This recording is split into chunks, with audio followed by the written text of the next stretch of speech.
Bill Porter sat in the dark seclusion of his home and contemplated the heartache to come. Such a sad and simple story. Two men in love with the same woman, and now a choice would have to be made, and for one, it would be a loss. Though perhaps it would be more accurate to say that there will be no winners in this little drama. The early morning shadows illuminated the atmosphere in the house, but not the mood, as Bill continued to run through scenarios in his head for a way out of the situation. Despite all the options, the outcome was the same. He would either have a life with the woman of his dreams, or he wouldn't. As he continued to study the glass of bourbon he had poured earlier but never touched, he resigned himself to the fact that his vote would not be the deciding vote. The decision would be Janet's. It would always be Janet's. He felt disappointed to realize that his fate would be in the hands of another. He swirled the glass aimlessly, deftly wielding his right hand. A pointless activity to pass the time. Time was passing, and he was vaguely aware that several hours had passed, and judging by the sharp, even lighting of the room, it was midday in the quiet den. Would it really go on like this? To suffer while the sword of fate played out this drama? With each passing second, the final decision drew nearer. A sense of weariness came over him as he shifted his gaze to the backyard. The change in view brought brief relief when his thoughts were interrupted by the flight of the occasional cardinal or mockingbird that flew into the yard in search of sustenance. Oddly enough, he dozed off only to be awakened by the sound of a key unlocking the front door lock. Only he and Janet had such a key. Did her appearance mean she had chosen him? He realized he could not look her in the eye. Unable to look at her, he heard the sound of the door closing and footsteps coming to him from the hallway. So he was still staring at the backyard. His thoughts were racing along with his pulse. This had to be a good sign, didn't it? She was here, not with him. This had to be good news, unless she felt obligated to be the bearer of bad news, some sort of moral obligation to put him to the choice and explain why he'd lost. Mixed feelings of hope and fear tormented him. He felt someone's presence beside him. Then a white flash of light blinded his vision, accompanied by an excruciating pain that reverberated in his skull. His muscles went rigid, and he collapsed into the chaise lounge. Another blow followed, with a similar effect. The glass fell out of his hand and hit the floor of the room, spilling its contents. His head whipped from side to side, reacting to each blow. An overwhelming nausea flooded him as he lost consciousness. When he awoke, he felt an eerie dizziness that made it seem as if the room was spinning. He moved slowly, and every effort caused a shooting pain in his body. The acrid iron taste of blood appeared in his mouth. He felt his head swell, even though he couldn't see. His vision was blurred, and he tried to concentrate on forcing his facial muscles to open his vision to clear it. This succeeded with difficulty. He vaguely heard soft moans, and as he continued to regain consciousness, it became clear that the moans were coming from himself. A sharp pain pierced his side, and he reacted to it by pushing himself to the side. He then realized he was on the floor of the den and somehow landed on the glass he had previously been holding. From his movement, the glass rolled across the floor. The relief was hardly worth the effort to reduce the discomfort. He continued to gasp in pain as his thoughts cleared. Why had this happened? How had this happened? What transgression could he have committed toward Janet that she would react to him with such cruelty? So many questions to figure out what had happened. As he struggled to raise his head, the answers to some of the questions appeared on their own. At first, all he could see were the boots. Then, as far as his eyes allowed, he discerned the legs of his pants, his torso, and finally, towering above him, an enraged face framed by the ceiling of the room. Frank Merriman. Bill Porter sank back into unconsciousness. When he regained consciousness, he saw his assailant sitting in the chair in which he had been seated before. In one hand, he had the exact same glass filled with expensive, rare bourbon that Bill Porter was about to drink. In the other was a Colt automatic model 1911 pistol, pointed indifferently in Bill's direction. Frank Merriman, his neighbor of 10 years, his friend and now a rival for Janet's heart. How did it happen? First instant attraction, then harmless flirtation, followed by romance, then secret lunches, then secret dinners. Each encounter drew them into an inevitable whirlpool. And then came the successful culmination of an affair that grew into romance, which grew into love. And then came the revelation of the situation. And now Bill Porter realized that Frank Merriman was also weighing how to handle the situation. Unfortunately for Bill, it required a more proactive approach. "It's about time you woke up, you pathetic asshole. As you may have guessed, I borrowed the key to your little love nest from Janet," Frank growled. "I hope you don't mind if I drink your precious booze. It's the least you can do for me since I had to share Janet with you, you son of a bitch." Frank took a small sip, and it gave him almost as much pleasure as the sight of a battered Bill Porter prostrate on the floor. "All you had to do was walk away and leave us alone. But no, Bill, you couldn't do that. You kept screwing Janet up and screwing Janet up, filling her head with nonsense. Did you really think I was going to let you get away with it?" Frank asked ominously. 10 years, Bill. 10 long years you've come between me and Janet, and today it ends, Bill," shouted Frank. Bill tried desperately to think of something to calm Frank down, but nothing came to mind as Frank continued his tirade. "Do you have any idea the disgust I felt knowing that you had touched her, held her in your arms, kissed her, slept with her?" The pain in Frank's voice made him gasp at the picture of Janet's betrayal. Frank took aim at Bill's body, contemplating where to shoot first. "Where should I shoot first, Bill? The obvious answer is in the balls, but maybe I'll save that for later. I just haven't decided yet." Bill Porter began to move his lips. The first sound was a quacking as he tried to get his vocal cords to work. "Frank," he gasped, "you don't want to do this. If you kill me, you'll go to jail, Frank. And you don't want to do that. Right now, we can both walk away from this. But if you pull that trigger, there will be consequences. Consequences beyond our control." In some part of Frank's brain, this information was received and digested, and the gun slowly went down.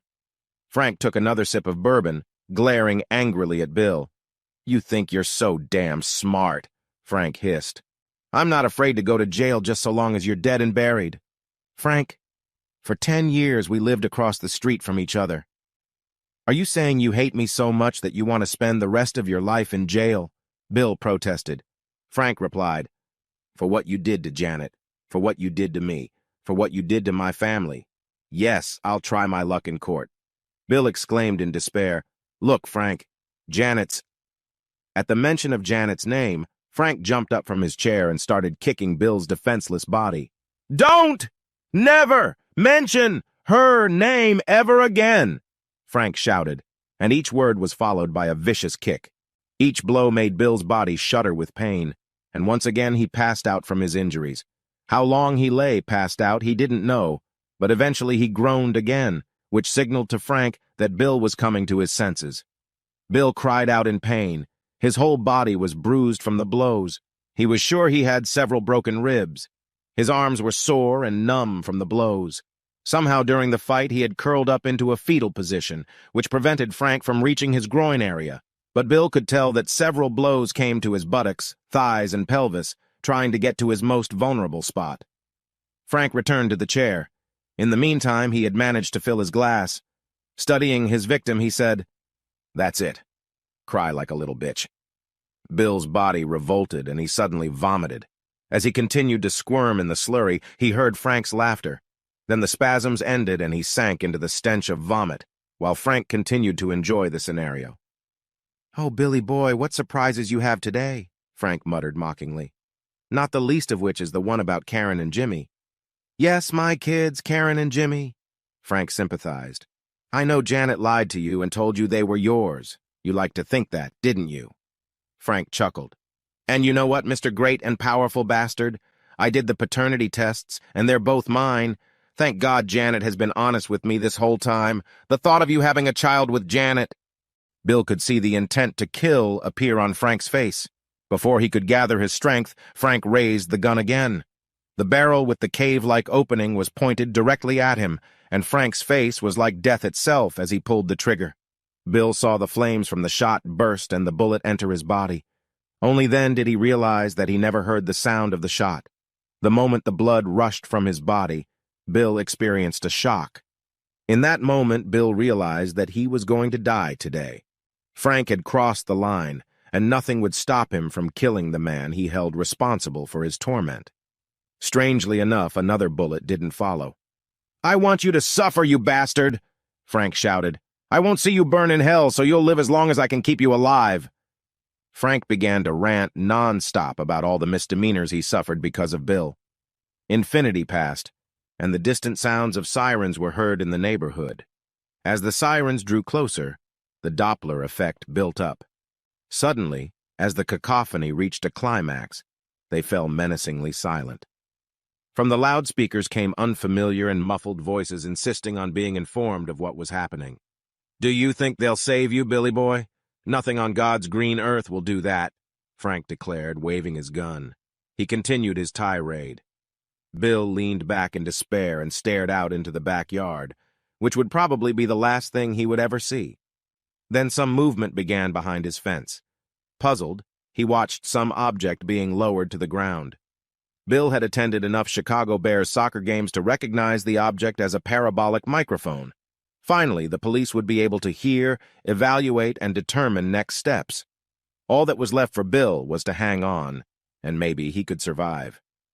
The phone rang, and Bill realized it was the police negotiator trying to make contact to discuss the situation. Bill was weakening from blood loss and wasn't sure of the severity of the bullet wound. It was possible that this shot would prove fatal. Bill's only chance would be for the police to intervene and rescue him. He now noticed several people lying on the roof of a neighboring house. It must be a SWAT team awaiting orders. He noticed small red dots playing on the walls of the den, on which dusk was now descending. Some lights began to cross over to him, others to Frank. In the fog of scant information, the police did not know who the culprit was. Frank stood up and took the receiver off the lever. He was now strutting around the room, continuing to rant, but his behavior was becoming increasingly manic. The red dots were desperately trying to stay on his body. Because of his focus on the task at hand, Frank didn't notice the laser beams that were aiming the sights of the sniper rifles. Then Frank stopped. The decision was made, and Bill watched again as the weapons were pointed at him. Frank gritted his teeth and said, "Rot in hell, Bill." Then an explosive stream of blood surged over Frank's head. The gun flew aside, and Frank collapsed to the ground like a tree cut down by a lumberjack. With the echo of the gunshot, a flood of SWAT teams rushed into the house, bursting through every door. The first priority was to clear the scene before any assistance could be rendered. This was quickly accomplished as police officers continued to enter the house. Bill noticed that little attention was paid to the dead man's body after Frank's gun was taken away. This made Bill realize that Frank had been mortally wounded. Meanwhile, in the noise of conversations, Bill heard the order for the EMTs to enter the house and treat the wounded. At that moment, amidst the noise and chaos, Janet somehow appeared. As she looked around the room, her eyes lingered briefly on Bill, waiting for the paramedics to arrive and the gurney on which he was to be taken to the emergency room. Then she spotted Frank. "Oh, my God, no!" she shrieked earnestly. "No, Frank, don't leave me!" With those words, she threw herself on the bloody corpse and held it against her. The bewildered policeman froze, not knowing what to do. One or two officers tried to pull her away from the body, but Janet held on even tighter. Then the officer, apparently in charge, growled, "Get this man and his wife to the hospital as soon as possible, you hear me?" With those words, the medics and the gurney that had been headed for Bill were thrown over to Frank. They then began to pretend that Frank was alive so that Janet would let him go. As they wheeled him out, Janet asked if she could ride with him to the hospital.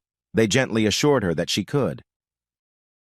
As he watched her disappear from his home, Bill knew that when they reached their destination, Frank's body would be admitted to the emergency room only to be pronounced dead on arrival. By that time, the hospital would already have psychologists on hand to care for a grieving Janet, and her friends and family would be notified of her loss. Bill felt a subtle change in the room after Janet left. He had to wait for another ambulance to be sent to his house after the first one left with Janet and Frank. He was coldly informed that the estimated time of arrival was 15 minutes. Despite all his injuries, including the gunshot wound, he was in no danger. At this point, he was receiving only the minimal care necessary because of the sympathy of the entire audience for Janet and Frank. He noticed several of the officers looking at him with disgust or open contempt, though still maintaining a professional approach to their duties at the scene. Bill began to have doubts himself. Should he have warned Frank? If he had, perhaps Frank would be alive and Janet would not be worried about her loss. The shock had begun to wear off, and now Bill was in agony as he continued to wait for the ambulance.